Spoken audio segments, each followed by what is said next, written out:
করে দিনের দাওয়াত প্রচার করেছে। মক্কা জমিনেতে কাবার সামনে 360টা মূর্তি পূজা হতো। মক্কা জমিনে কাবার সামনে ঢোল তবলা নিয়ে বসা হতো, নারীদের নিয়ে উলঙ্গ নাচ হতো। এমন করে ধনী লোকেরা এসে টাকা ওড়াতো। এই নওজোয়ান তরুণেরা আপনারা বাচ্চা বাচ্চা ছেলেদেরকে দেব দেবীকে খুশি করার জন্য বলি দেওয়া হতো। এ মুসলমান ঘরের ছেলে মেয়েরা এই গান বাজনা বলি মূর্তি পূজারি এগুলোকে আল্লাহ নবী বড় কষ্ট করে বন্ধ করেছে। মুসলমান দাবি করো, মুখে দাঁড়িয়ে রেখে মাথায় টুপি দিয়ে কোন লজ্জায় তুমি আবার সেই কাওয়ালি ঢোল তবলাকে সমাজে বুকে জিন্দা করতে চাইছো? মনে রেখে দিও, পাপ জিনিসটা আলাদা, ইসলামের ক্ষতি করাটা আলাদা।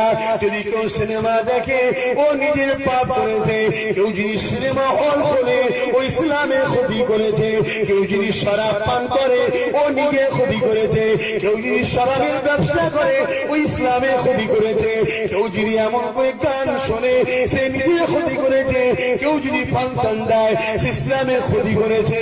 পাপ করলে মাপ আছে, ইসলামের ক্ষতি করলে মাপ না। এ মুসলমান ঘরের ছেলে মেয়েরা আল্লাহ টাকা দিয়েছে, অর্থ দিয়েছে বলে কুটকুট করছে, কাওয়ালি ঢোল তবলা ফাংশন দেবে। কিয়ামতের দিনে মনে রেখে দিও, পাপ করে করে মাথাটা জমিনের দিকে করে শয়তান সাথে বেঁধে এমন করে আল্লাহ পাক জাহান্নামী বানিয়ে দেবে। ওই দিনে আল্লাহ পাক কারো কথা শুনবে না, ওই দিনে বুঝে নেবে। আব্বাস সিদ্দিকী সেদিন কি বলেছিল, আব্বাস সিদ্দিকী সেদিন কি শুনিয়েছিল? এ নওজোয়ানেরা, আল্লাহ জান্নাতীরা আগে নবী পাকের নাম করতে থাকবে, জাহান্নামীরা জাহান্নামে গিয়েও আমার নবী পাকের নাম করতে থাকবে।